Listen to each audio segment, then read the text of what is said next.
ज्या अजित पवारांना शरद पवारांनी राजकारणात आणलं, आमदार, खासदार, मंत्री, उपमुख्यमंत्री, विरोधी पक्ष नेता एवढी महत्वाची पदं दिली.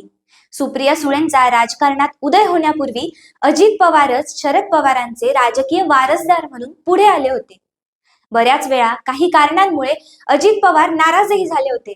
अगदी 2019 मध्ये देवेंद्र फडणवीसांबरोबर सरकार स्थापन केलं, परंतु ते सरकार आऊट घटकेचं ठरल्यामुळे पुन्हा शरद पवारांबरोबर आल्यावर त्यांना उपमुख्यमंत्री पद दिलं गेलं. त्याच अजित पवारांनी आपणच स्थापन केलेला आणि वाढवलेला पक्ष फोडून त्याचे 2 तुकडे केले. आता सुप्रिया सुळे, जयंत पाटील, जितेंद्र आव्हाड यांसारखे थोडेफार नेते सोडले तर शरद पवारांबरोबर एकही नाव घेण्यासारखा नेता राहिला नाही. या वयात सख्या पुतण्याने असा विश्वासघात केला. शरद पवारांच्या मनात काय भावना निर्माण झाल्या असतील असा एक प्रश्न निर्माण झाला.